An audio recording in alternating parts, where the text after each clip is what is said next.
Hello दोस्तों, आपके अपने चैनल एसजी नॉवल वर्ल्ड में आप सबका स्वागत है। ऐसे ही रोचक स्टोरी के लिए चैनल को सब्सक्राइब जरूर कर लीजिए। आइए अब एपिसोड कंटिन्यू करते हैं। Episode 171 back to office. 2 दिन बीत गए थे और श्रेया की चोट भी अब बेहतर हो गई थी। सिर्फ यही नहीं, हर दिन निहाल के हाथ का खाना खा खा कर श्रेया को ऐसा लग रहा था कि जैसे वो मोटी भी होती जा रही है। इसलिए अब श्रेया और लेट नहीं सकती थी। मुझे आज साइट पर जाना है, किसी भी हाल में, श्रेया ने आज उठते ही ये जिद की थी। पर श्रेया, डॉक्टर ने तुम्हें पूरे 10 दिन का बेड रेस्ट करने के लिए कहा था। यार, डॉक्टर को कैसे पता कि मैं इस वक्त कैसा महसूस कर रही हूँ? 10 दिन तो जेनेरिक बात है, डॉक्टर ऐसा सबको ही कहते हैं। लेकिन मेरी दवाइयों ने मुझ पर इतना अच्छा असर किया है कि मैं बिल्कुल फिट महसूस कर रही हूँ। तो मुझे अपने शरीर के हिसाब से ही काम करना चाहिए ना। निहाल, देखो, तुमने कहा था कि तुम मेरी बात मानोगे, और सिर्फ मानोगे नहीं बल्कि मेरी मदद भी करोगे।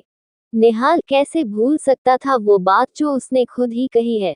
हाँ, मैंने कहा था कि तुम्हारी मदद करूंगा, लेकिन श्रेया, 2 दिन की बात है, थोड़ा और रेस्ट कर लो ना। ओ गॉड, एक और बार मैंने रेस्ट शब्द सुना ना तो मैं पूरी जिंदगी ही रेस्ट करने लग जाऊंगी। बहुत हो गया रेस्ट, मुझे जाना है, अब अपना काम दोबारा से शुरू करना है। श्रेया की इस जिद को देखकर निहाल समझ गया कि उसे पीछे हटना होगा। अच्छा ठीक है, लेकिन मेरी भी एक शर्त है। अब अगर तुम्हें काम पर लौटना है तो मेरी शर्त को भी मानना होगा। श्रेया गुस्से में आ गई थी और उसे निहाल की बात ब्लैकमेल की तरह लगी, तो उसने कहा, मैं तुम्हारी बात सिर्फ तभी सुनूंगी जब मुझे इस बात का यकीन आ जाए कि तुम ये मेरे भले के लिए कह रहे हो और मेरे काम पर कोई असर नहीं होगा। तुम्हें काम से कोई कॉम्प्रोमाइज नहीं करना पड़ेगा। ओके श्रेया, तुम्हें काम पर मैं छोड़ने जाऊंगा, और लेने भी वहां मैं ही आऊंगा। इनफैक्ट अगर मुझे ठीक लगा तो हो सकता है कि मैं आज तुम्हारी साइट से ही अपना काम करूंगा। बोलो, मंजूर है? श्रेया ने सिर हिलाते हुए कह दिया। नहीं, इतनी बड़ी बात कह रहे हो तुम, आखिर मुझे मंजूर कैसे हो सकता है ये? बिल्कुल भी नहीं, मैं इस बात को नहीं मानने वाली। श्रेया की जिद के साथ निहाल भी जिद्दी बन गया और दोनों एक दूसरे की तरफ तब तक देखते रहे जब तक श्रेया ने हार मानकर ये ना कह दिया कि ठीक है। वंश को उसकी दादी के पास छोड़कर उस दिन श्रेया और निहाल एक साथ ही अपने काम पर निकल गए। जब श्रेया साइट पर पहुंची तो उसने सबसे पहले ये देखा कि साइट पर काम काफी आगे बढ़ गया था। ये सब श्रेया का ही काम था, लेकिन काम करने वाले श्रेया के साथ नहीं थे। श्रेया उत्साहित होकर आगे बढ़ने लगी, लेकिन साइट पर मौजूद कई सारी चीजें उसके रास्ते में यूं आ रही थी जैसे उसे रोकना ही चाहती हों। फिर भी श्रेया एक एक कदम आगे बढ़ने लगी, पर तभी उसके पीछे से एक कंधा आया जो निहाल का था। निहाल ने अब श्रेया को अपनी बाहों में भरते हुए उठा लिया और कहा, इसीलिए मैं यहाँ आया हूँ तुम्हारे पास, तुम्हारा पर्सनल शोफा बनकर। अब प्लीज मैडम, आप मुझे बताइएगा कि आपको किस कमरे में जाना होगा। श्रेया ने खुश होते हुए सामने की तरफ एक कोने में उंगली दिखाकर कहा, वहां जाना है मुझे, और मैं खुद जा सकती हूँ। लेकिन ऐसा कहते हुए भी श्रेया को खुद की ही बात पर विश्वास नहीं था। इसलिए जब निहाल ने उसकी तरफ अपनी एक आंख उठाकर देखा तो श्रेया ने कहा, अच्छा ठीक है, तुम ही मुझे वहां ले चलो। मुस्कुराते हुए निहाल श्रेया को घर के उस हॉल की तरफ ले गया जो पूरी तरह से तैयार था। हॉल के अंदर घुसते ही उन दोनों को एहसास हुआ कि श्रेया का डिजाइन कितना अच्छा लग रहा है और इस कमरे को कितना सूट कर रहा है। वाह श्रेया, ये तो बहुत ही अच्छा लग रहा है। निहाल ने श्रेया को अपनी गोद में ही समेट रखा था और चारों तरफ गोल गोल घुमाकर जैसे वो खुद कमरे को देख रहा था उसी तरह से वो श्रेया को भी सब दिखा रहा था।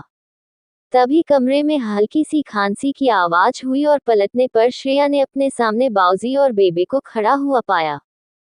श्रेया अब भी निहाल की गोद में थी और कुछ देर तक तो वो इतने शौक में रही कि उसे समझ में ही नहीं आया कि क्या कहे और कैसे कहे। पर वो निहाल था जो अपने होश में आकर श्रेया के माँ बाप को देखते ही सख्त हो गया और उसने श्रेया को पास में रखे हुए नए सोफे पर बिठा दिया। नमस्ते अंकल, नमस्ते आंटी। निहाल ने पूरी नम्रता से बाउजी और बेबे को प्रणाम किया। तुम हमें जानते हो बेटा, बेबे ने निहाल से ये सवाल कर दिया। हाँ श्रेया, आप लोगों के बारे में काफी सारी बातें करती है। हेलो, मैं निहाल हूँ। मैं श्रेया का दोस्त हूँ। निहाल ने इस बात को कहने में बिल्कुल भी हिचकिचाहट नहीं आने दी और साफ साफ शब्दों में उसने खुद को श्रेया के परिवार के सामने बिना किसी हिचक या बहस के इंट्रोड्यूस कर दिया। श्रेया अब भी काफी शर्मिंदा थी और इसलिए नीचे की तरफ ही देख रही थी। उसकी आंखें बेबे से तो मिल गई थी, लेकिन बाऊजी की तरफ देख पाना उसके लिए मुश्किल सा हो रहा था। लेकिन श्रेया इस बात से बहुत हैरान थी कि कैसे निहाल ने अपना इंट्रोडक्शन खुद ही करा दिया था और उसके परिवार से यूं ही घुलने मिलने की कोशिश भी कर रहा था। इससे पहले श्रेया ने अपने परिवार से सिर्फ रौनक को मिलवाया था और उसे याद है कि रौनक ने बाऊजी और बेबे से मिलकर काफी एटीट्यूड दिखाया था। इसलिए श्रेया के अंदर जो कॉन्फिडेंस की कमी भर गई थी वो धीरे धीरे दूर हो गई और उसने अपनी नजरें उठाकर बाऊजी की तरफ देखकर पूछा, आप लोग यहाँ नताशा का नया घर देखने आए हैं? बेबे मुस्कुराए, लेकिन बाऊजी श्रेया के सवाल को सुनकर पलटकर दूर चले गए। तू उनके व्यवहार का बुरा मत मान बेटा। तू बाऊजी की जिद को तो जानती ही है ना। लेकिन सच में तेरा काम बहुत अच्छा है। नताशा का घर बहुत ही खूबसूरत लग रहा है। तेरे बाऊजी भी यही कह रहे थे कुछ देर पहले। वो तेरे सामने नहीं कह पाए, लेकिन उन्हें भी घर की सजावट और जगमगाहट खूब पसंद आई। श्रेया के चेहरे पर अपने आप ही मुस्कान आ गई। उसने कहा, थैंक यू बेबे। अब आप जाइए और देखिए कि बाऊजी कहीं गुस्से में तो नहीं है। बेबे ने मुस्कुराते हुए श्रेया को बाय कहा और फिर उन्होंने एक शरारती नजर से निहाल की तरफ भी देखा। निहाल ने एक बार फिर नमस्ते करते हुए अपने हाथ जोड़े और सर थोड़ा सा झुका लिया। बेबे मुस्कुराए और अपना हाथ उठाकर आशीर्वाद देते हुए उन्होंने निहाल को बाय किया। श्रेया इस बात से खूब हैरान थी। उसे तो लगा था कि जिस दिन उसके बाऊजी और बेबे किसी नए लड़के के साथ श्रेया को देखेंगे उस दिन श्रेया शर्म से पानी पानी हो जाएगी। लेकिन आज जाने अनजाने में ऐसी मुलाकात होने के बाद भी श्रेया की हिम्मत घटने की बजाय बढ़ गई थी। और इसमें निहाल का एक बहुत बड़ा हाथ था। वो बिना ऑकवर्ड हुए श्रेया के माँ बाप से वैसे ही मिला था जैसे वो किसी भी बुजुर्ग से मिलता। इस एक एटीट्यूड ने सब कुछ बदल कर आसान कर दिया था श्रेया के लिए। थैंक यू निहाल, श्रेया ने निहाल की आंखों में झांकते हुए अपना आभार व्यक्त किया। निहाल ने श्रेया के पास जाते हुए उसके सर पर हाथ रख दिया, जैसा अक्सर श्रेया वंश के लिए करती थी। तुम्हारे बाऊजी और बेबे अच्छे हैं। उन्हें सम्मान मिलना चाहिए और मैंने उन्हें उनका हक दिया। इसमें थैंक यू बोलने वाली भी कोई बात नहीं है। हाँ, लेकिन मैं जिस तरह तुम्हारे लिए एक अच्छा पति साबित होऊंगा वैसे ही उनके लिए भी एक अच्छा दामाद बनूंगा। आई एम श्योर तुम देख ही सकती हो कि मैं कैसे लोगों को इम्प्रेस कर लेता हूँ। हालांकि श्रेया को निहाल की बातों पर हंसी आ रही थी और मन कर रहा था कि वो खूब जोर से खुलकर हंस दे, लेकिन फिर भी श्रेया झूठा प्रोत्साहन नहीं देना चाहती थी निहाल को। इसलिए उसने बस कहा, ठीक है, अब अपनी तारीफ करना बंद करो और अपने काम पर जाओ। मैं यहाँ सोफे पर बैठी हूँ और ऐसे बैठकर ही कुछ घंटों में अपना काम कर लूंगी। निहाल ने सर झुकाते हुए कहा, काम तो मुझे भी करना होगा क्योंकि मेरा पूरा ऑफिस यहीं आ गया है। और ऐसा कहकर निहाल पलटकर एक बार फिर मैं दरवाजे की तरफ गया। श्रेया ने झांक कर देखने की कोशिश की कि आखिर निहाल कहाँ गया है, लेकिन तभी उसे समझ में आया कि निहाल ने सच में अपने पूरे ऑफिस को यहाँ बुला लिया था। अर्नव से लेकर बाकी स्टाफ के लोग भी यहाँ पहुँच गए थे। साइड के एक कोने में एक टेबल, चेयर, फैन, कंप्यूटर, सभी चीजों का अरेंजमेंट हो गया था। कुछ इस तरह से कि ऐसा लगे जैसे कोई बहुत ही गंभीर काम यहाँ चलने वाला है। श्रेया से दूर जाते हुए बस एक बार निहाल ने पलटकर उसे देखा और उसे आंख मार दी। श्रेया शर्मा कर अपने होश में लौट आए और टेढ़ी होकर इस तरह बैठ गई ताकि उसे निहाल बार बार दिखाई ना दे। फिर भी अगले एक मिनट में जब वो उठकर किसी दूसरे कमरे में जाने का फैसला कर रही थी तो उसके फोन पर निहाल का कॉल आया। कहीं जाना है तुम्हें तो मुझे बुला लेना, मैं बस यही हूँ और जब तुम चाहो तब तुम्हारे पास आ जाऊंगा। नहीं निहाल, मैं ठीक हूँ और मुझे बस अपने काम पर फोकस करना है। श्रेया ने अब वहीं बैठकर अपना काम खत्म करने का फैसला किया। साइट के कुछ यंग डिजाइनर्स अब श्रेया से आकर कई बातें कर रहे थे। श्रेया घर के डिजाइन से काफी खुश थी, लेकिन उसकी खुशी जब उसके चेहरे पर दिखने लगी तभी नताशा और रौनक दोनों ही साइट पर आ पहुंचे। जैसे ही नताशा और रौनक श्रेया के सामने खड़े हुए, वैसे ही ना जाने कैसे निहाल भी श्रेया के ठीक पीछे आकर खड़ा हो गया। श्रेया ने नताशा की आंखों में देखकर कहा, क्या हम बात कर सकते हैं? सिर्फ तुम और मैं। इस बात का जवाब लेकिन नताशा की जगह रौनक ने दिया। नहीं, तुम दोनों अकेले नहीं बैठ सकते, क्योंकि तुम्हारे बीच अभी ही एक पुलिस केस हुआ है। ऐसे में तुम अकेले रहो और किसी को कुछ हो गया तो पुलिस तो मुझे ही दोष देगी। प्लीज रौनक, मैं नताशा से बात कर रही हूँ, तुम्हें बीच में आने की कोई जरूरत नहीं है।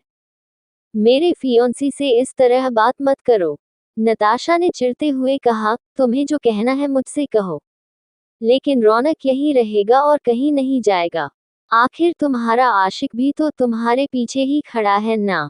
श्रेया को इस बात पर बहुत गुस्सा आया, लेकिन उसने खुद को संभालते हुए कहा, मैं किसी पर दोष लगाने की कोशिश नहीं कर रही हूँ नताशा, बस एक तरह के समझौते पर आना चाहती हूँ तुम्हारे साथ।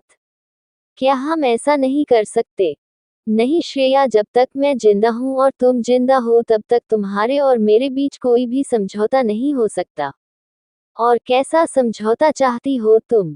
श्रेया ने सीधे कह दिया, प्लीज तुम रौनक से शादी मत करो, बस इतना ही चाहती हूँ मैं। नताशा के चेहरे पर मुस्कान आ गई, क्योंकि ये इस बात का सबूत था कि श्रेया अब भी रौनक को चाहती है। लेकिन ये सब सुनकर रौनक का मुंह छोटा हो गया। एक्सक्यूज मी, जब 5 साल पहले तुम मुझे छोड़ के गई थी, तब याद है मैंने क्या कहा था? मैंने कहा था कि मैं सब संभाल लूंगा, और मुझे एक बार छोड़ने के बाद तुम अपनी बहन को भी उसी बात के लिए उकसा रही हो। ऐसा कैसे कर सकती हो तुम? श्रेया ने लेकिन रौनक की तरफ देखा भी नहीं और सिर्फ नताशा को देखकर कहा, तुम्हें याद है ना कि कैसे ये आदमी बेबे और बाऊजी से बात करता था? और आज भी वैसे ही करता होगा। जो इंसान खुद को इज्जत ना दे या अपने बुजुर्गों को इज्जत ना दे, तुम उससे अपने लिए इज्जत की उम्मीद कैसे कर सकती हो नताशा? इस शादी से तुम खुश नहीं हो सकती।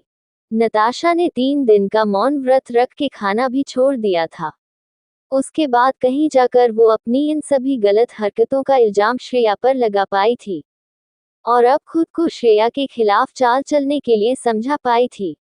ऐसे में वो श्रेया से लड़ने के लिए एक बार फिर पूरी तरह से तैयार थी, और रौनक का बर्ताव भी उसके लिए अब कोई बड़ी बात नहीं रह गई थी। रौनक और मैं शादी करेंगे और किसी भी हाल में करेंगे। आज से 1 महीने के अंदर ही करेंगे। मैं जानती हूँ कि मेरी शादी के साथ तुम्हारी हार भी तय हो जाएगी। फिर तुम अपने इस नए आशिक के साथ अपनी जिंदगी में आगे बढ़ जाना। तब तक तुम मुझे ज्ञान मत दो प्लीज। ऐसा कहकर नताशा दूर चली गई। हालांकि रौनक वहीं खड़ा हुआ था, और नताशा के जाने के बाद उसने श्रेया से कहा, टू बैड कि मेरी शादी नैत से हो रही है, न कि तुम्हारे साथ। अगर तुम्हारे दिमाग में भी ऐसा ही कुछ चल रहा है श्रेया, तो मुझे बताने से डरना मत। मैं तुम्हारे लिए हमेशा ही अवेलेबल हूँ। और एक आंख मारते हुए रौनक वहां से चला गया। उसके जाते ही निहाल ने श्रेया को याद दिलाया, लगता है रौनक ने आखिरकार उस दिन वंश की तस्वीर नहीं देखी थी, वरना वो इस वक्त तुम्हारे ऊपर उस इल्जाम को लगाकर तमाशा देख लेता। श्रेया को भी जैसे ही इस बात का एहसास हुआ, उसकी जान में जान आई। उसने निहाल को देखकर कहा, थैंक गॉड फॉर दैट। लेकिन निहाल, हमें किसी भी तरह से नताशा की होने वाली इस शादी को तोड़ना ही होगा। तुम समझ रहे हो ना? ये बहुत जरूरी है। और हालांकि निहाल को नताशा और रौनक की जिंदगी से कोई मतलब नहीं था, लेकिन फिर भी श्रेया का साथ देने के लिए वो झट से मान गया। क्या नताशा की शादी को रोक पाएगी श्रेया, या उससे पहले खुद श्रेया का ही पर्दाफाश हो जाएगा? Episode 172 I love you. Nihal के बारे में रौनक को सब कुछ पता था। उसकी कितनी गर्लफ्रेंड रही है, उसका बिजनेस कैसे और कब बढ़ा है, ऐसी चीजों का पूरा चिट्ठा उसके पास मौजूद था। लेकिन फिर भी निहाल की जिंदगी में श्रेया कब और कैसे आए, ये कोई नहीं बता पा रहा था उसे। फिर भी रौनक की खोज जारी थी। मनोज, वो डिटेक्टिव जो पहले निहाल की सारी खबर देता था रौनक को, वो अब जैसे अचानक से इस धरती से ही गायब हो गया था। लेकिन फिर भी रौनक ने किसी तरह से ये पता कर लिया था कि निहाल का रोज का शेड्यूल क्या होता है और वो कहाँ आता जाता है। ऐसे में सिर्फ एक ही बात उसे खटक रही थी। एक बड़े स्कूल में निहाल का आना जाना रहता है, ऐसा क्यों, ये कोई नहीं जानता। रौनक ने स्कूल में खुद जाकर चेक करने के बारे में सोचा तो उसे स्कूल के एडमिन ने कोई भी जानकारी देने से ही मना कर दिया। ऐसे में उसके पास एक ही उपाय था कि वो निहाल से इस बारे में खुद ही पूछ ले। लेकिन ऐसा उसे किसी ऐसे दिन करना होगा जिस दिन निहाल को वो अचानक से कहीं पकड़ पाए, वरना निहाल के जवाब बड़े सोचे समझे होते हैं। रौनक साथ ही नताशा को भी खुश करने की कोशिश में रहता था। जब से नताशा श्रेया को मारने के बाद जेल के चक्कर काट चुकी थी तब से उसका उत्साह श्रेया से बदला लेने के लिए तो बढ़ गया था, लेकिन उसका मन ना जाने कैसे रौनक से उठ गया था। रौनक उसे फूल देता या उसका फेवरेट आइसक्रीम ही क्यों ना भिजवा देते, जवाब में उसे एक ठंडेपन का एहसास होता था बस। लेकिन शादी से पहले कहीं नताशा उसके हाथों से निकल ना जाए, बस इसी बात के डर को दूर करने के लिए रौनक ने नताशा पर खूब अपना प्यार लुटाया। इतना कि बेबे को भी रौनक पर यकीन होने लगा। नताशा अपने घर पहुंची ही थी कि बेबे ने उसे हॉल में गुलदस्तों का एक समंदर सा दिखाते हुए कहा, ये तेरे लिए आया है पुत्र। कोई गल हो गई है क्या? सब ठीक तो है? इतने फूल तो मैंने शादी के हॉल में भी नहीं देखे हैं। पर नताशा ने उन गुलदस्तों की तरफ ढंग से देखा तक नहीं और अपने कमरे में चली गई। उसने बेबे को किसी बात का जवाब भी नहीं दिया सिवाय इसके कि बेबे चाहे तो इन फूलों का इस्तेमाल शादी के गुरुद्वारे में ही कर लें। बेबे को नताशा की चिंता हो रही थी और इसलिए श्रेया ही उनकी साथी बन गई थी आजकल। बेटा श्रेया, मुझे नताशा की चिंता है।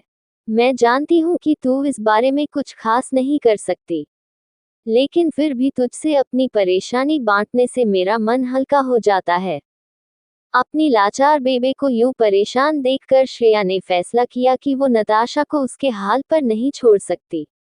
शायद कई सालों तक नताशा को उसके हाल पर छोड़ दिया गया था और यही बात नताशा के मन में नफरत का कारण बन गई थी। बेबे, आप परेशान मत हो, बस आप अपना पूरा प्यार नताशा को देते रहिए। एक ना एक दिन यही प्यार उसे रौनक की सच्चाई देखने पर भी मजबूर कर देगा। वैसे बाऊजी इस बारे में क्या सोचते हैं? श्रेया के सवाल ने बेबे को ये महसूस करवाया कि बाऊजी की सोच की वजह से उन्हें थोड़ी शर्मिंदगी होती है। तेरे बाऊजी को लगता है कि रौनक बुरा लड़का नहीं है?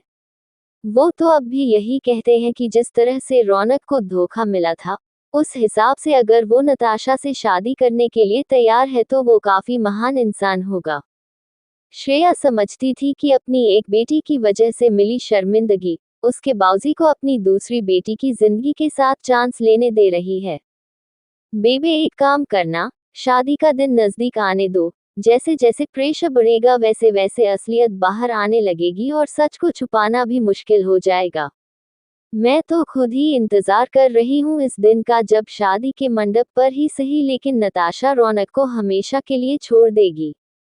अपनी बेबे को यूं हौसला दिलाने के बाद जब श्रेया ने फोन रखा तो देखा कि रात के 10:30 बज गए हैं। श्रेया पिछले 10 घंटे से बिना उठे काम किए जा रही थी।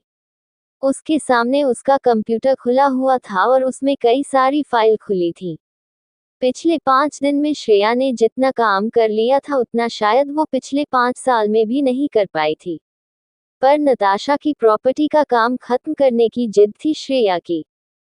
शादी की डेट जैसे जैसे नजदीक आ रही थी वैसे ही श्रेया को लग रहा था जैसे उसे अपना ध्यान अपनी बहन को बचाने के लिए लगाना है, इसलिए अपना काम जल्द से जल्द वो पूरा करना चाहती थी। लेकिन अगले दिन सुबह की एक डेडलाइन की वजह से श्रेया के पास काम ज्यादा था। शायद आज उसे पूरी रात ही जागना होगा इस काम को कंप्लीट करने के लिए।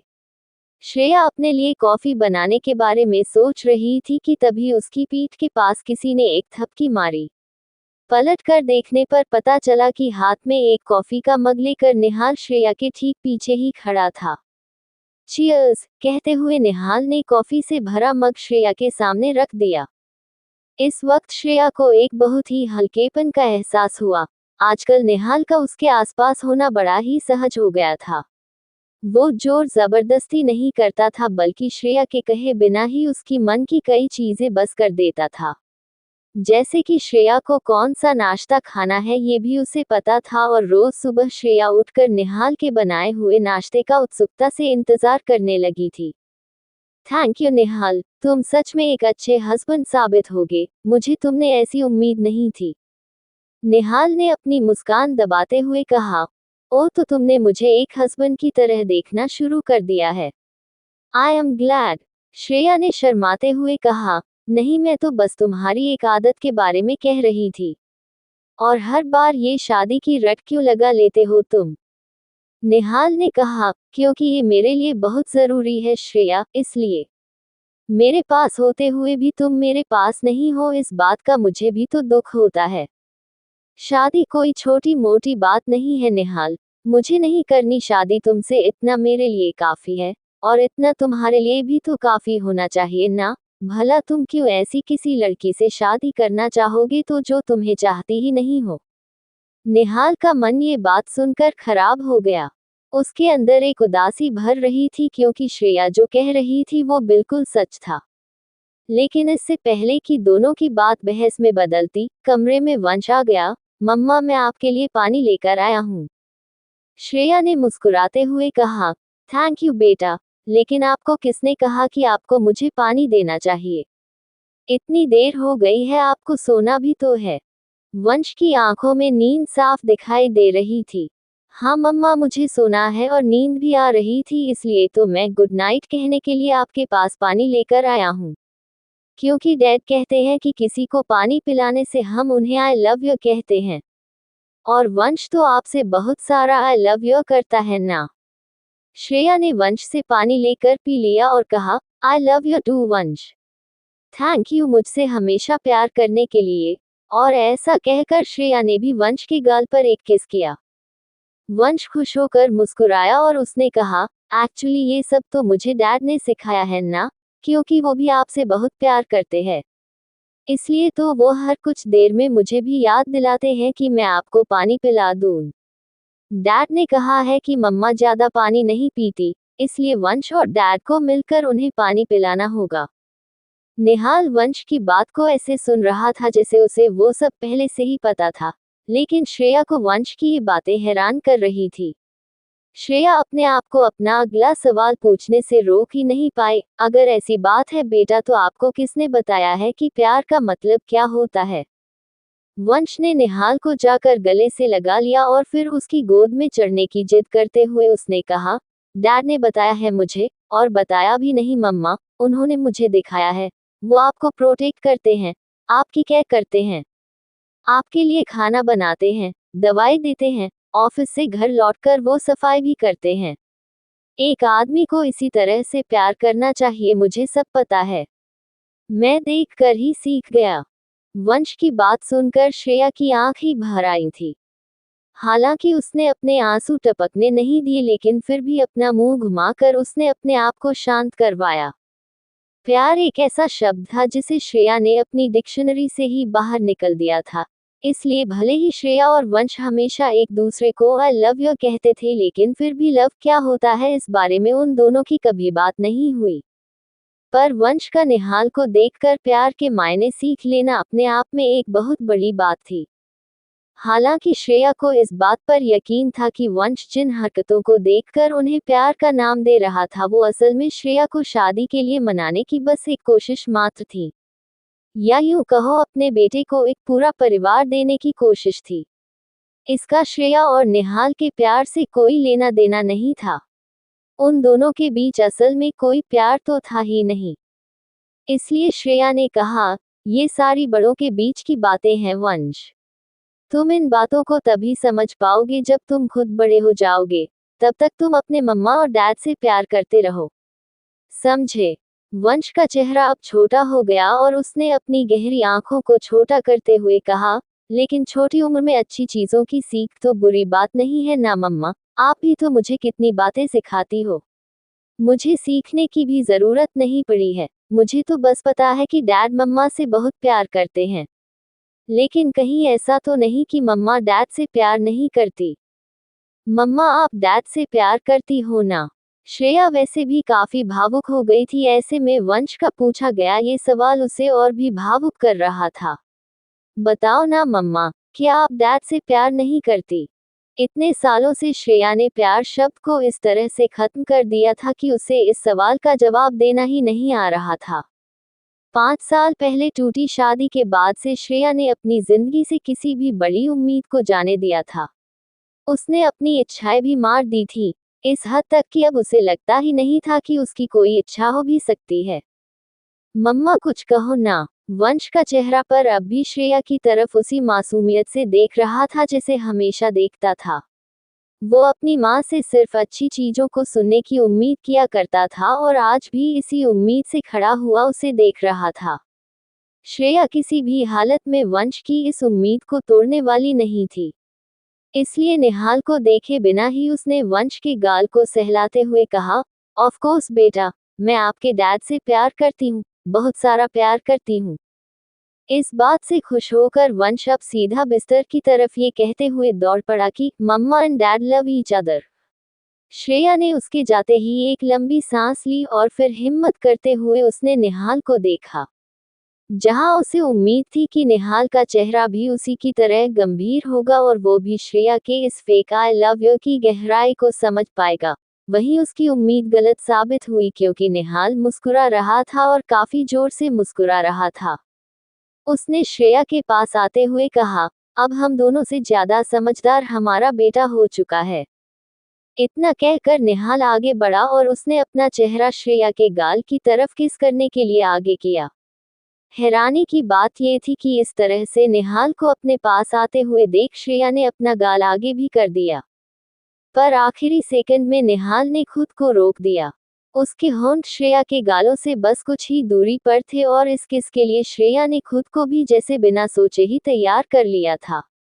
पर जैसे ही निहाल ने खुद को रोका वैसे ही श्रेया को भी जैसे होश आया कि वो आखिर क्या कर रही थी।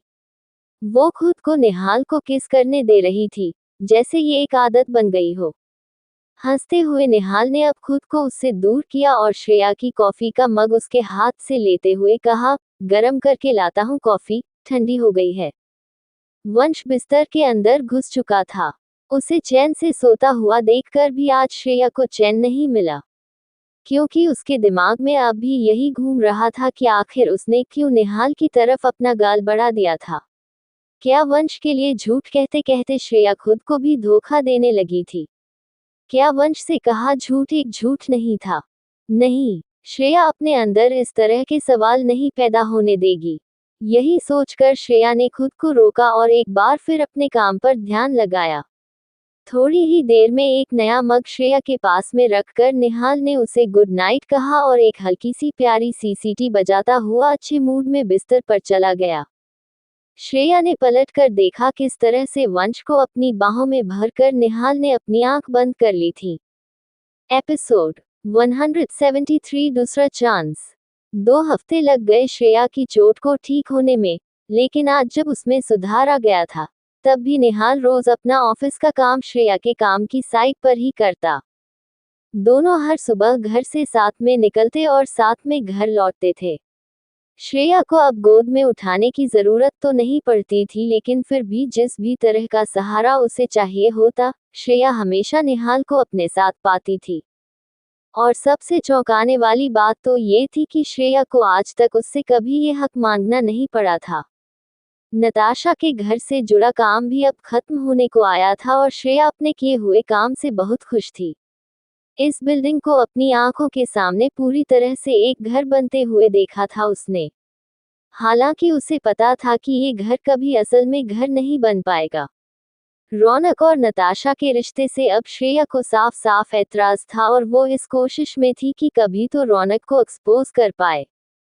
पर रौनक उसे ऐसे मौके नहीं देता था, क्योंकि जब से नताशा ने रौनक को भाव देना थोड़ा कम कर दिया था तब से रौनक खुद भी काफी चौकन्ना हो गया था। आज श्रेया कई दिनों के बाद अपनी साइट पर जाने के बजाय निहाल के ऑफिस आई हुई थी। वो निहाल के कॉन्फ्रेंस रूम में एक कोने में बैठी थी, तभी उसका फोन बज उठा। ये बबली का कॉल था। हेलो भविका। हाय श्रेया, कहाँ हो तुम? मैं तुम्हारी साइट पर आई थी तुमसे मिलने, तो यहाँ के लोगों ने बताया कि तुम आज काम पर नहीं आए हो।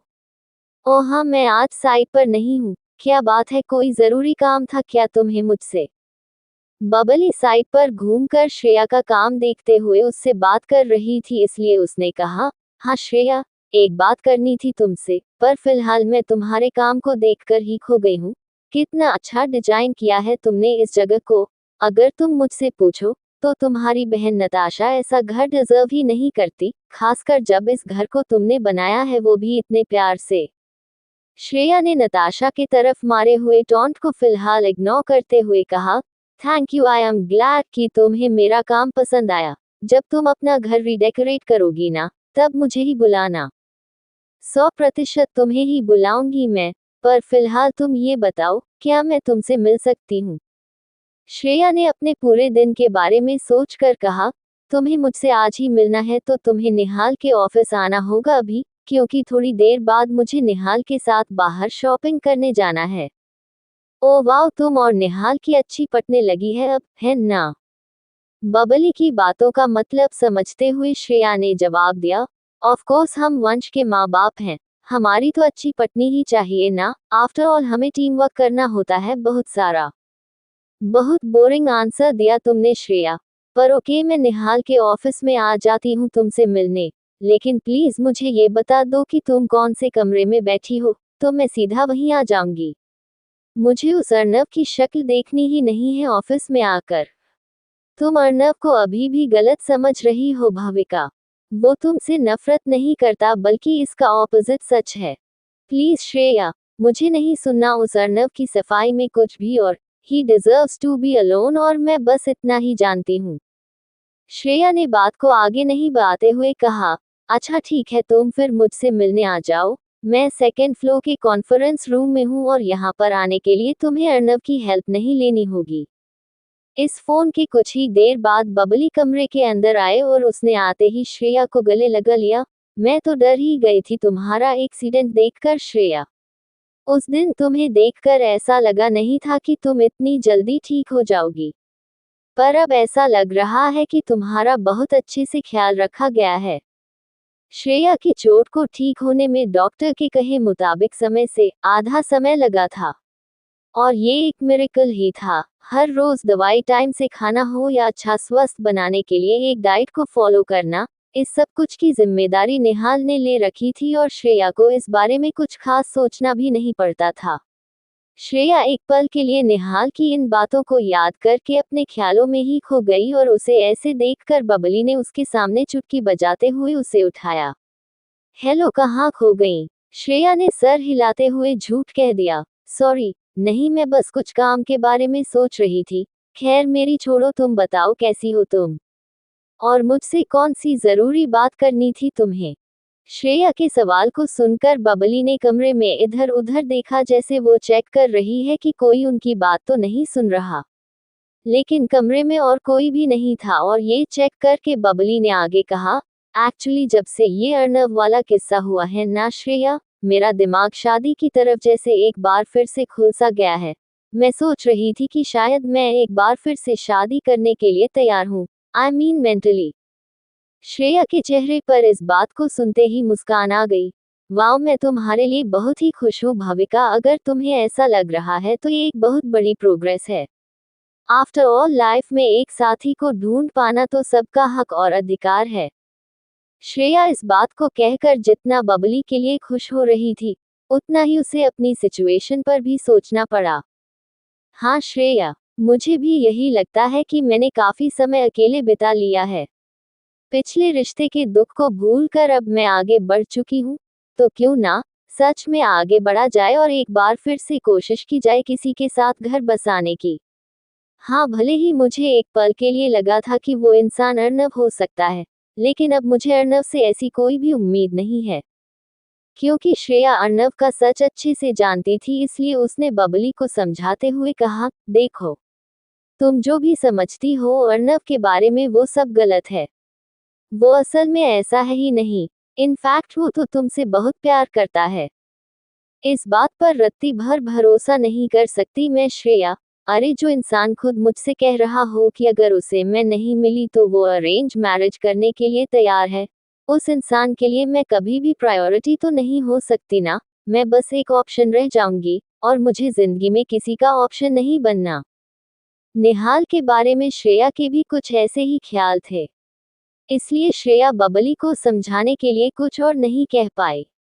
बस उसने पूरे उत्साह से कहा, जो भी हो मैं तुम्हारे इस फैसले से बहुत खुश हूँ, क्योंकि इसका मतलब है कि तुम्हारी जिंदगी में खुशियों की लाइन लगने वाली है।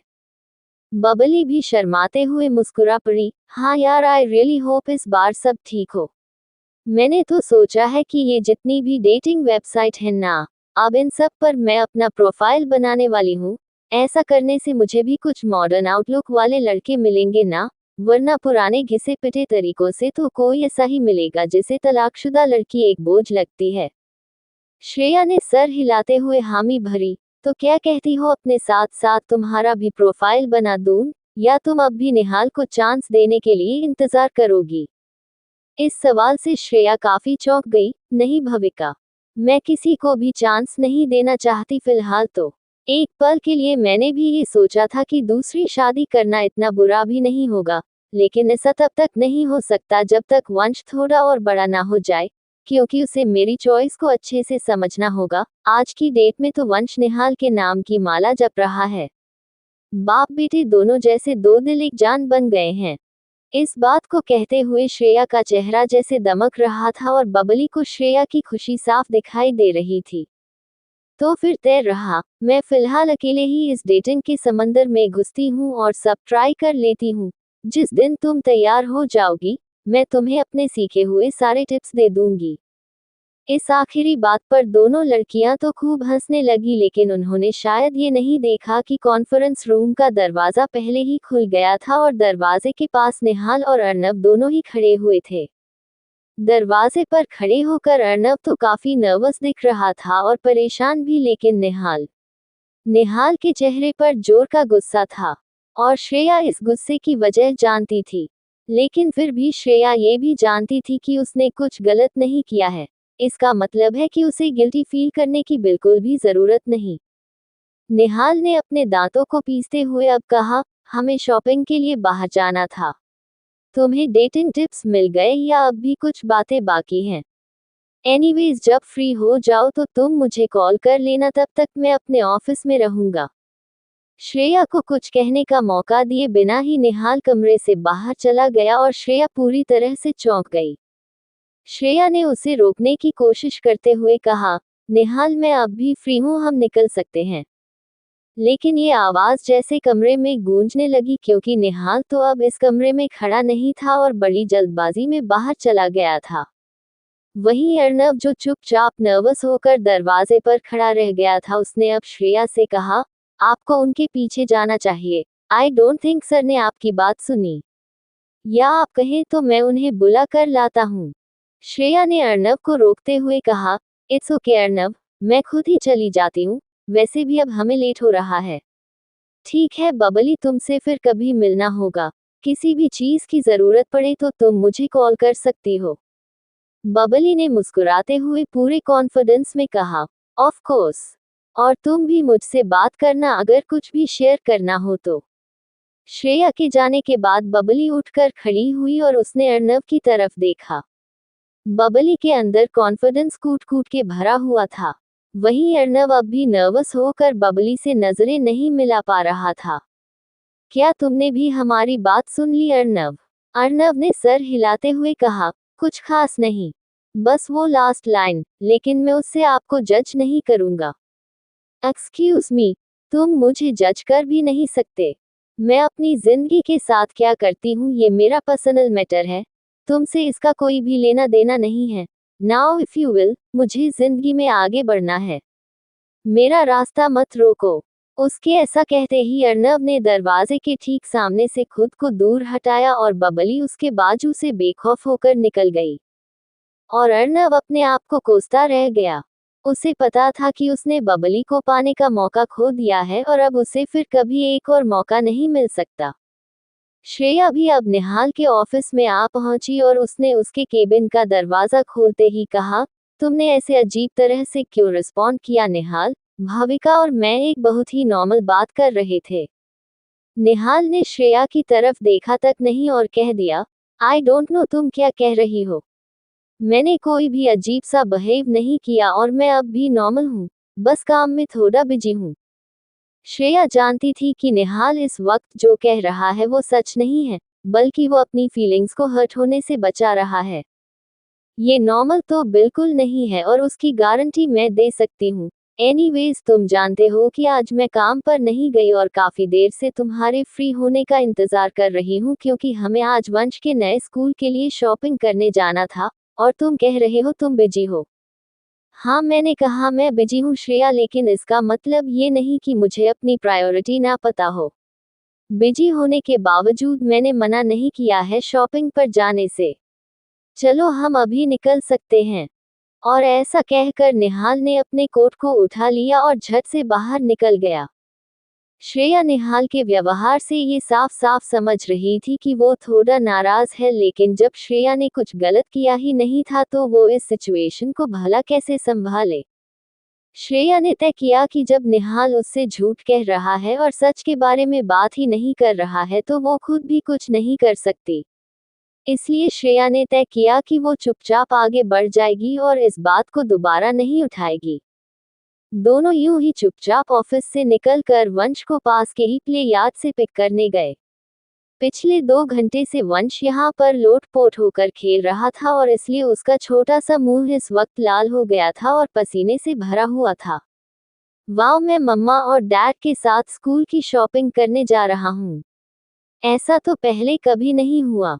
वंश की इस बात से श्रेया और निहाल दोनों को महसूस हुआ कि उनका बेटा अब तक इस तरह से पला बड़ा था कि शॉपिंग पर अपने माँ बाप के साथ जाना उसके लिए एक अद्भुत और अविश्वसनीय बात थी।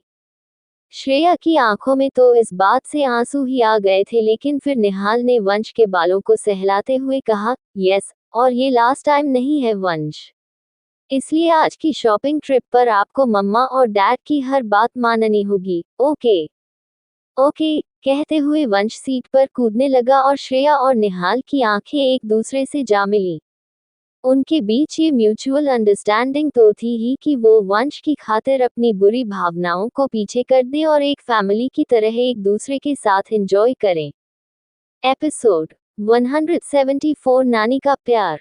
वंश अक्सर श्रेया और निहाल के बीच में चल रही भावनाओं को बहुत अच्छे से पकड़ लिया करता था।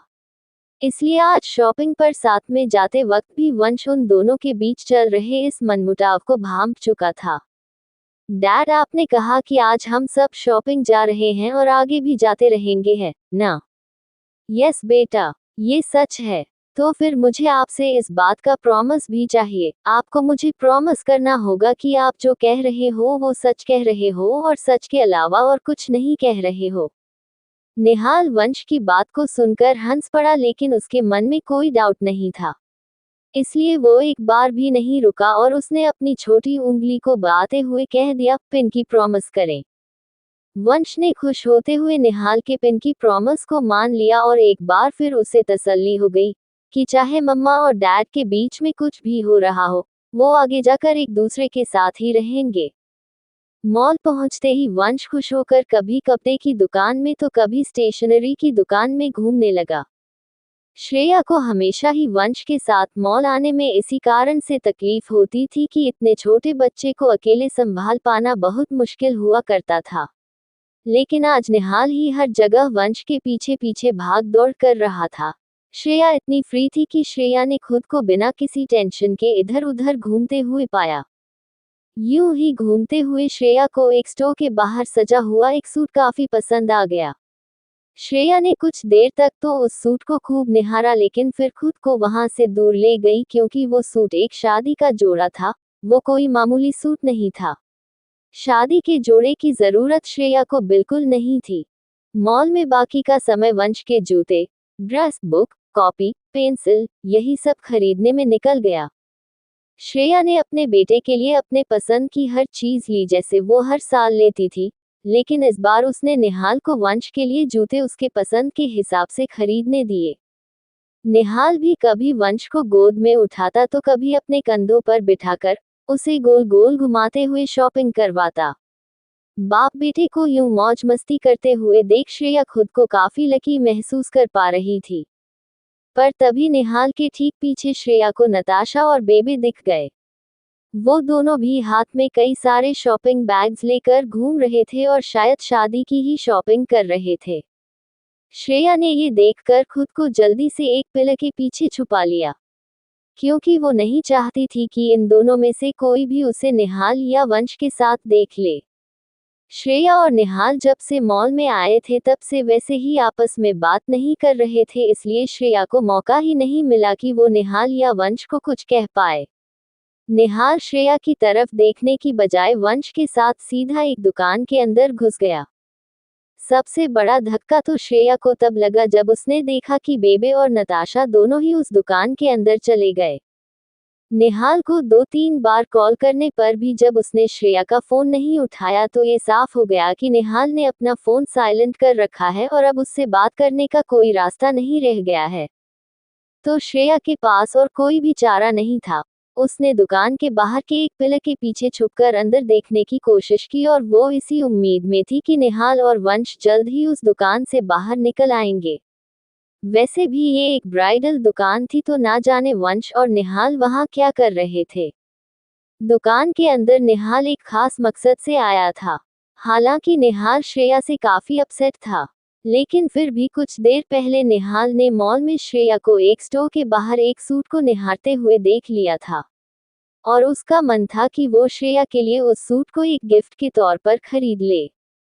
निहाल ने इसलिए दुकान में जाते ही सीधा उस सूट की तरफ इशारा करते हुए कहा, क्या आप प्लीज उस सूट को पैक करके मुझे दे सकते हैं। दुकानदार ने देखा कि निहाल किस सूट की तरफ इशारा कर रहा था और वो ये देखकर काफी खुश हो गया, क्योंकि वो सूट इस दुकान का सबसे महंगा और कम बिकने वाला सूट था। अभी पैक कर देता हूँ सर, कहते हुए मैनेजर ने किसी से कहा कि वो उस सूट को नीचे ले आए।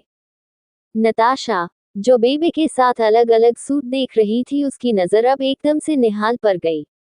निहाल को देखते ही नताशा ने इधर उधर घूमकर श्रेया को भी ढूंढने की कोशिश की, लेकिन जब श्रेया उसे नहीं मिली तो वो समझ गई कि निहाल यहाँ अकेले ही आया होगा।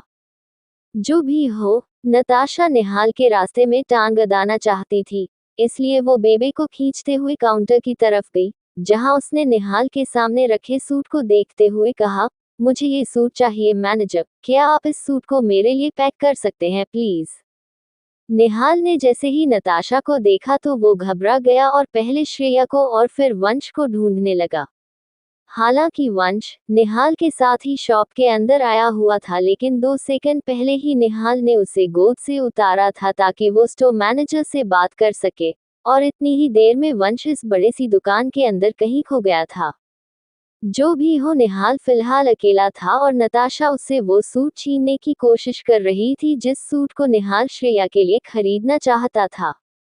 सॉरी मैम, सर इस सूट को पहले ही खरीद चुके हैं और ये एक नया पीस है जो सिर्फ एक ही है हमारे पास। हम ऑर्डर पर इसे बना सकते हैं, लेकिन उसमें कुछ महीनों का समय लग जाएगा। आप कहें तो मैं आपका ऑर्डर आज ही ले लेता हूँ।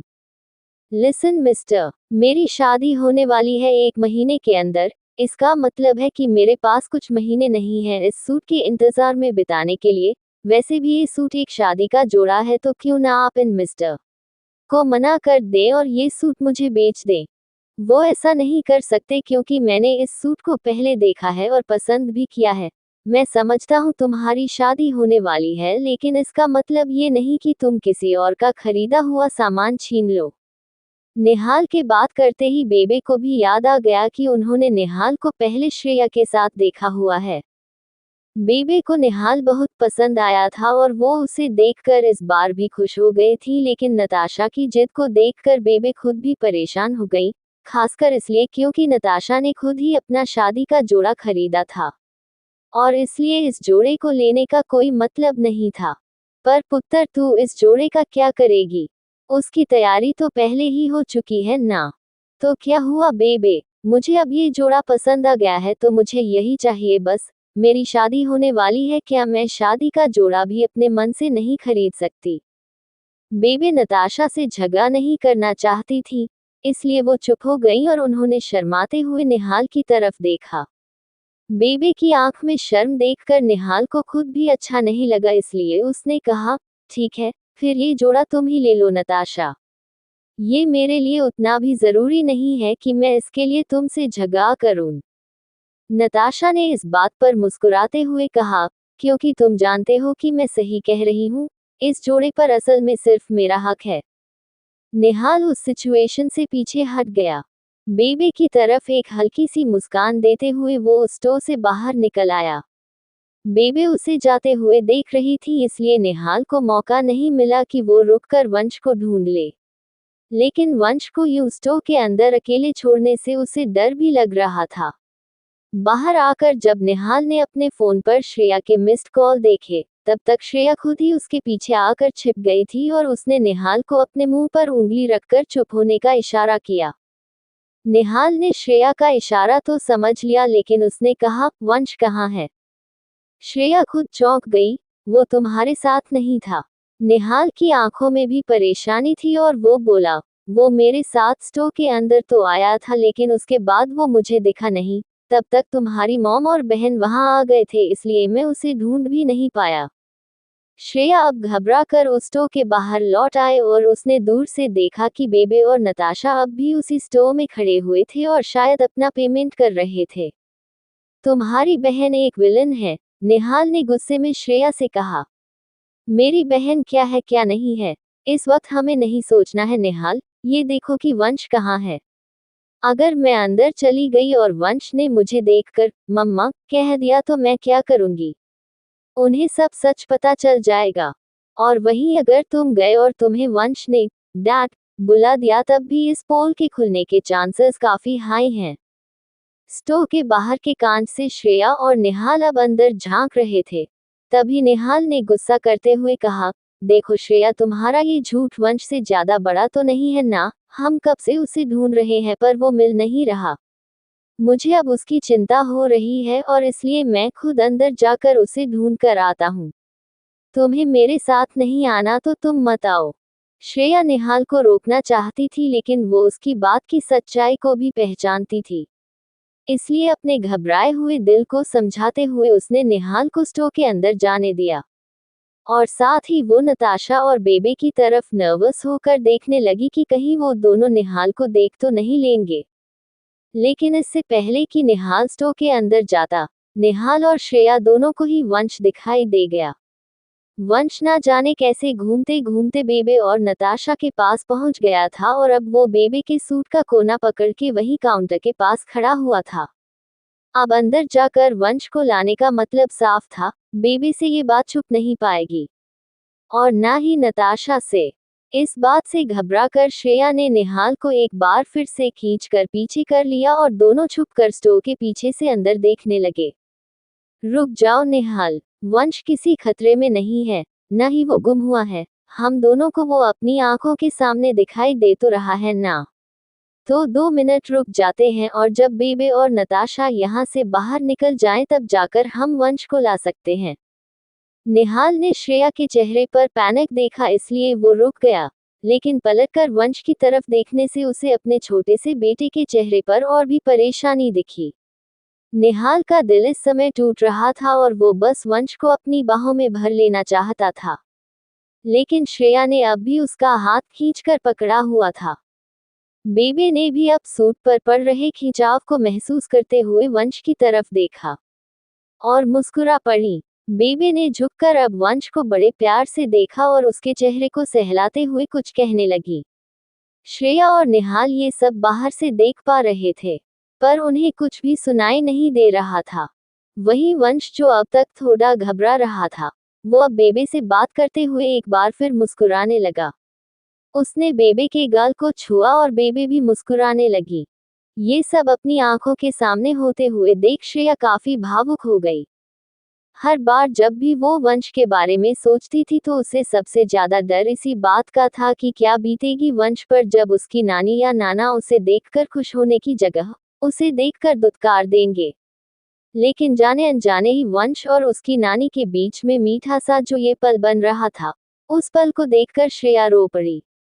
निहाल ने भी श्रेया को रोते हुए देखा तो इस बार उसने कसकर श्रेया को अपने गले से लगा लिया। पर दोनों की नजरें एक पल के लिए भी वंश पर से हटी नहीं थी। तभी नताशा, जो अब तक काउंटर की तरफ ही देखे जा रही थी और अपनी ही धुन में थी, उसने पलटकर अपनी बेबे को एक अनजान बच्चे के साथ पाया तो वो चिढ़ते हुए बोली, किसी भी अनाथ के साथ आप बातें करने लग जाती हो बेबे, आपकी बेटी की शादी हो रही है। थोड़ा समय उसकी बातों को भी सुन लिया करो। मैं पिछले 1 घंटे से आपसे कुछ न कुछ कह रही हूँ लेकिन आप हो कि मेरी बात ही नहीं सुन रही। क्या आपको अपनी बेटी के अलावा हर किसी को प्यार देना आता है? नताशा की कही इतनी सख्त बात को सुनकर बेबे भावुक हो गई और उन्होंने कहा, ये अनाथ नहीं है, तमीज से बात कर, इस बच्चे को पहले भी मैंने कहीं देखा है। बस ठीक से याद नहीं आ रहा है कि कहाँ देखा था, बहुत जाना पहचाना चेहरा है इसका। ना जाने कौन इसे यहाँ अकेला छोड़कर चला गया है। कल तेरे भी बच्चे होंगे, क्या तुझे इस पर दया नहीं आती? नताशा ने मुस्कुराते हुए कहा, दया आती है बेबे, लेकिन मुझे उस पर नहीं, खुद पर दया आती है, क्योंकि उसे देखकर मुझे अपना बचपन याद आ जाता है। जब श्रेया के पीछे पीछे घूमते हुए आप मुझे भीड़ में कहीं अकेला छोड़कर चली जाती थी। ऐसा कहकर नताशा स्टोर से बाहर निकल आए और श्रेया और निहाल उससे बचने के लिए एक बार फिर एक पिलर के पीछे जा छिपे। क्या बेबे और वंश का ये मिलाप उनके परिवार के मिलाप का एक इशारा था? क्या वंश अपने परिवार को अपनी आंखों के सामने पाकर भी उनसे नहीं मिल पाएगा? एपिसोड 175 सच या झूठ। मॉल की एक दुकान के बीचों बीच बेबे अब भी वंश का हाथ पकड़ के खड़ी हुई थी और उसके माँ बाप को ढूंढ रही थी। नताशा कुछ देर पहले ही बेबे से नाराज होकर इस शॉप से बाहर निकल चुकी थी और इसलिए बेबे उसके लिए भी परेशान थी। और बेबे ने अपने आप को इन दोनों चीजों के बीच में बंटा हुआ पाया। निहाल का हाथ पकड़ के अब भी श्रेया ने उसे रोका हुआ था, लेकिन श्रेया और निहाल दोनों ही वंश को बेबे के साथ देखकर खुद को बेहद मजबूर पा रहे थे। बेबे ने अब स्टोर के मैनेजर को बुलाया और कहा, भाई साहब, वाहेगुरु भी ना जाने कैसे खेल खेलता है। ये बच्चा कुछ देर से यहाँ अकेला घूम रहा है। अब ऐसा तो हो नहीं सकता कि ये यहाँ अकेला आया है, लेकिन इस वक्त इसके माँ बाप इसे नहीं मिल रहे हैं। क्या आप इसकी मदद कर सकते हैं? स्टोर मैनेजर ने वंश को देखा तो पाया कि वंश कुछ खास घबराया हुआ नहीं था। इसलिए स्टोर मैनेजर ने बेबे से पूछा, क्या ये बच्चा आपका कुछ लगता है बहन जी? आपका हाथ पकड़ के ये इतना शांत खड़ा है कि लग ही नहीं रहा जैसे इसके माँ बाप इसे नहीं मिल रहे हैं। लेकिन वंश समझदार था और उसने कहा, नहीं अंकल, ये आंटी सही कह रही हैं। मैं यहाँ अपने डैड के साथ ही आया था, लेकिन अब वो मुझे यहाँ नहीं दिख रहे हैं। स्टोर मैनेजर वंश की बात सुनकर चौकन्ना हो गया और उसने बेबे को समझाते हुए कहा, मैडम, इस बच्चे के माँ बाप को ढूंढने के लिए हम पूरे मॉल में अनाउंसमेंट करेंगे। लेकिन हाँ, अगर आपको देर हो रही है और आपको निकलना है तो आप इस बच्चे को हमारे पास छोड़ सकती हैं। मुझे पूरा यकीन है कि इसके माँ बाप जल्द ही मिल जाएंगे। वो क्या है ना कि मॉल में अक्सर बच्चों के गुम जाने के किस्से होते ही रहते हैं, इसमें कोई नई बात नहीं है। जमुना जी को भी पता था कि स्टोर मैनेजर जो कह रहा है वो एकदम सही बात है, लेकिन फिर भी उनका दिल नहीं मान रहा था कि वो वंश को यहाँ अकेला छोड़कर जाएं। जमुना जी ने लेकिन मामले को समझते हुए वंश से पूछा, अच्छा बेटा, ये बताओ कि तुम्हारा नाम क्या है? मेरा नाम वंश है आंटी। वंश का चेहरा जमुना को जाना पहचाना लग रहा था और अब उसका नाम सुनकर वो सोच में पड़ गई थी। ना जाने वो इस बच्चे से पहले कहाँ मिली है। वैसे दिखने में भी इस बच्चे का नाक नक्श जैसे किसी से मिल रहे थे, पर किससे? खैर, जमुना जी ने मुस्कुराते हुए अब आगे कहा, पुत्र जी, आप तो बिग बॉय हो और मुझे पूरा यकीन है कि आपके बाऊजी भी आपको उसी तरह ढूंढ रहे होंगे जैसे आप उनको ढूंढ रहे हो। अब आपको एक बड़ों वाला काम करना है। मैं इन अंकल के पास अपना फोन नंबर छोड़कर जा रही हूँ, लेकिन मैं बहुत दूर नहीं जा रही। अगर आपके मम्मी पापा इन अंकल को नहीं मिले तो ये अंकल मुझे फोन कर देंगे और फिर मैं और आप साथ में मिलकर आपके मम्मा पापा को ढूंढ लेंगे, ठीक है? Thank you aunty. वैसे मेरे डैड कहीं गुमे नहीं हैं। वो यहीं कहीं होंगे। और जल्दी मुझे लेने आ जाएंगे। आप मेरे डैड से नहीं मिली हो ना, इसलिए परेशान हो रही हो। वो बहुत प्यारे हैं और मेरा बहुत ख्याल रखते हैं। वंश के मुंह से इन बातों को सुनकर जमुना जी को बहुत खुशी मिली और उन्हें ये विश्वास भी हुआ कि वंश वाकई में ठीक रहेगा। लेकिन फिर भी उन्होंने अपना फोन नंबर स्टोर के मैनेजर को दिया और कहा, ये मेरा नंबर है, अगर इसके माँ बाप मिल भी जाएं तब भी आप मुझे कॉल करके एक बार बता दीजिएगा कि सब ठीक है, वरना मुझे चिंता होगी। मैं हर 10 मिनट में आकर एक बार इसे देख कर जाऊंगी। ये बच्चा बहुत छोटा है ना, मुझे इसकी फिक्र बनी रहेगी। स्टोर मैनेजर ने बात को समझते हुए जमुना जी का नंबर लिख लिया और फिर वंश का हाथ पकड़ के उसे काउंटर के पीछे ले आया। वंश एक प्यारे बच्चे की तरह काउंटर के पीछे के स्लैब पर चढ़ के बैठ गया और उसके चेहरे पर अब भी एक मुस्कान थी। जमुना जी ने इतना मुस्कुराता हुआ और समझदार बच्चा आज तक देखा नहीं था, इसलिए उन्हें उसे छोड़कर जाने का बिल्कुल भी मन नहीं था। लेकिन उनकी बेटी उनसे नाराज होकर ना जाने कहां चली गई, ये सोचकर बेबे इस दुकान से बाहर जाकर नताशा को ढूंढने के लिए मजबूर हो गई थी। बेबे ने बड़ी मुश्किल से वंश को बाय कहा और उसकी तरफ से अपना चेहरा घुमाते हुए स्टोर से बाहर चली गई। स्टोर के बाहर खड़ी हुई श्रेया ये देख पा रही थी कि बेबे की आंख में आंसू थे, जिन्हें पोंछते हुए वो मॉल में कहीं दूर निकल गई। उनके जाते ही सबसे पहले निहाल दौड़कर स्टोर के अंदर गया। निहाल को देखते ही वंश खुश हो गया और उसने अपनी बाहें फैला दी ताकि वो निहाल की गोद में चढ़ सके। डैड! निहाल ने भी खुशी से उसे अपनी बाहों में भर लिया और साथ ही स्टोर मैनेजर को भी शांति मिली जब उसने देखा कि बच्चे को उसके माँ बाप मिल गए हैं। श्रेया अब भी किसी तरह के शौक में थी और दुकान से बाहर ही खड़ी हुई थी। जब निहाल वंश को दुकान से बाहर ले आया तो वंश ने उतनी ही खुशी से श्रेया की तरफ हाथ फैलाया जितनी खुशी से उसने निहाल को हक किया था। बेटा, आप डैड का हाथ छोड़कर कहाँ चले गए थे? मम्मा, मैं तो डैड को वहां नहीं देखकर पहले घबरा गया था, लेकिन फिर एक बहुत ही प्यारी ओल्ड दादी ने मुझे बहुत सारा प्यार दिया और वो मेरे साथ इंतजार भी कर रही थी, इसलिए मैं बिल्कुल भी घबराया नहीं। मैं आपका ब्रेव बेटा हूं ना। यस माय डार्लिंग, आप मेरे बहुत ब्रेव बेटे हो।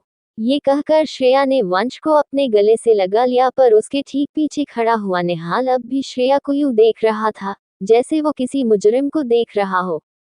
अपनी आंखों से ही निहाल जैसे श्रेया को ये कह रहा था कि उसका बेटा वंश तो काफी ब्रेव है, लेकिन क्या श्रेया भी उतनी ब्रेव है कि वो अपने डर को पीछे छोड़ के अपने बेटे की केयर पहले कर पाए?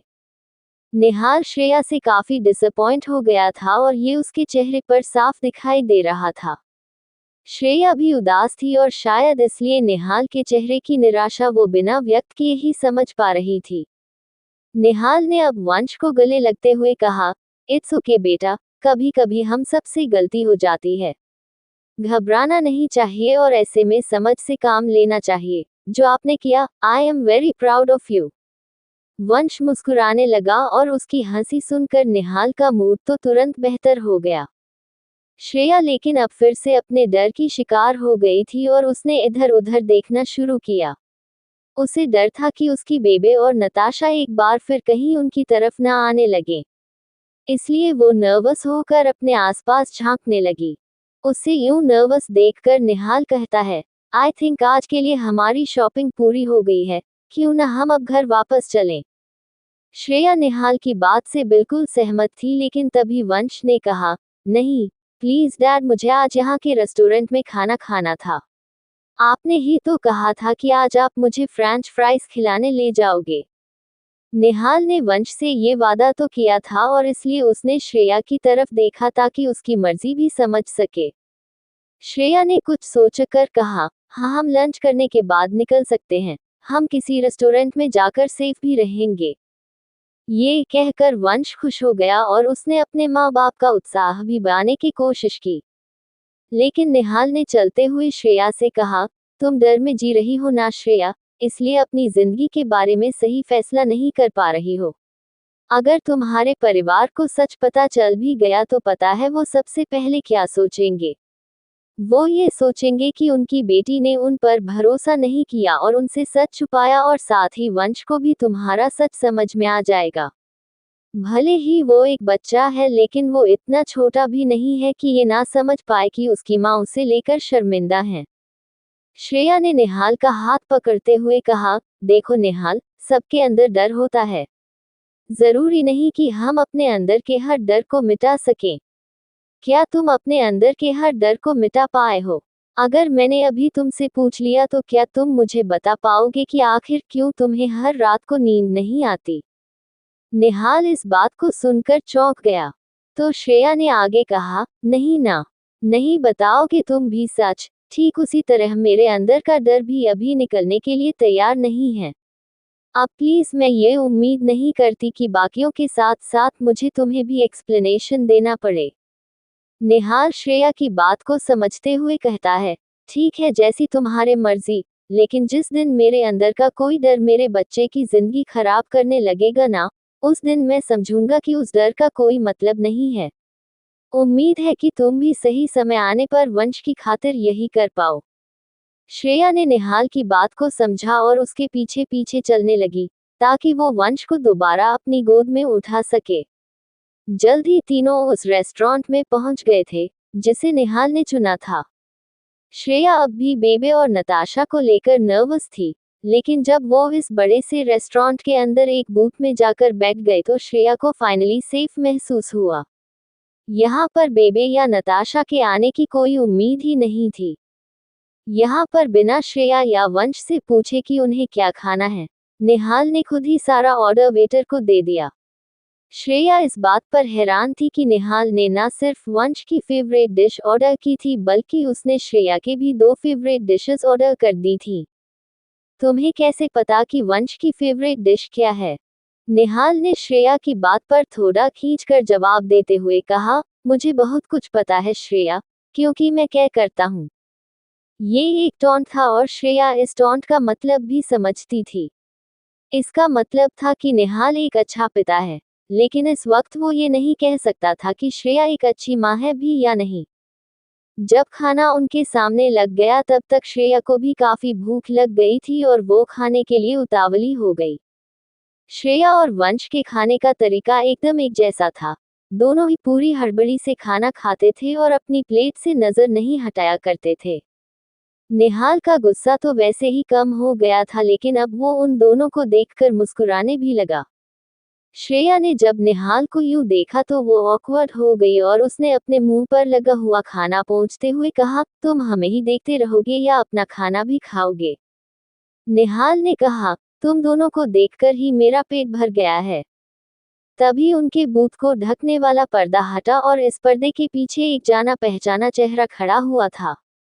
निहाल पलट कर बैठा हुआ था, इसलिए नताशा को उसका चेहरा तो नहीं दिखा, लेकिन उसने श्रेया के साथ वंश को देख लिया था।